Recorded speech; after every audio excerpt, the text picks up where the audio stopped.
രാജകുമാരന്റെ വൈഫിനെ തെരഞ്ഞെടുക്കുന്ന മത്സരത്തിൽ ആദ്യത്തെ റൗണ്ട് പെയിന്റിംഗ് കോമ്പറ്റീഷൻ ആണ്. അപ്പോൾ എല്ലാവരും കളർഫുൾ ആയ പെയിന്റിംഗ്സ് വരയ്ക്കുമ്പോൾ ജിൻസി വ്യത്യസ്തമായ ഒരു പെയിന്റിംഗ് വരയ്ക്കുന്നു. അതിനുശേഷം അത് വരച്ചു കഴിഞ്ഞതും ആ പേപ്പറിൽ അവളുടെ ഫിംഗർ പ്രിന്റ് പതിപ്പിക്കുന്നു. പക്ഷേ രാജാവിന്റെ അടുത്ത് അവളുടെ പേപ്പർ കൊണ്ടുവരുമ്പോൾ എല്ലാവരും ഷോക്ക് ആവുന്നു. കാരണം ആ പേപ്പറിൽ ഒന്നും തന്നെയില്ല. ഇത് കാരണം ദേഷ്യം വന്ന രാജാവ് വേഗം തന്നെ ജിൻസിയെ കൂട്ടിക്കൊണ്ടുവരാൻ പറയുന്നു. അപ്പോൾ അവിടേക്ക് വന്നവൾ താൻ ചിത്രം വരച്ചതായും അത് ജഡ്ജസിൽ ഒരാൾ കണ്ടതായും പറയുന്നു. പക്ഷെ അവൾ പറഞ്ഞു കഴിയുന്നതിനുള്ളിൽ വന്നതു മുതൽ അവൾ ബ്രഷ് എടുത്തിട്ടേ ഇല്ലെന്ന് ആ ജഡ്ജ് പറയുന്നു.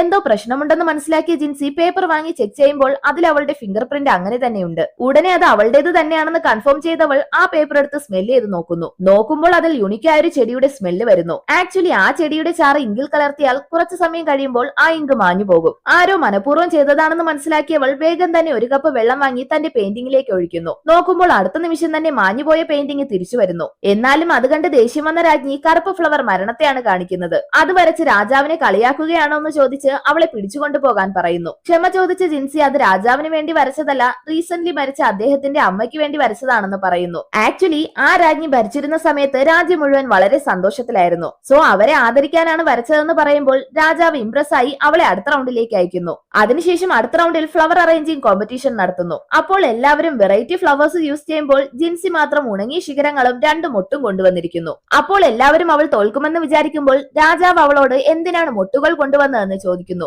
ഉടനെ ജിൻസി ചിരിച്ചുകൊണ്ട് എനിക്കിത് വിരിയിക്കാൻ കഴിയുമെന്ന് പറയുന്നു. നോക്കുമ്പോൾ അവൾ കൈവച്ചതും ആ മൊട്ടുകൾ വിരിഞ്ഞത് മാത്രമല്ല ഉണങ്ങിയ ശിഖരത്തിൽ ഇലകളും വരുന്നു.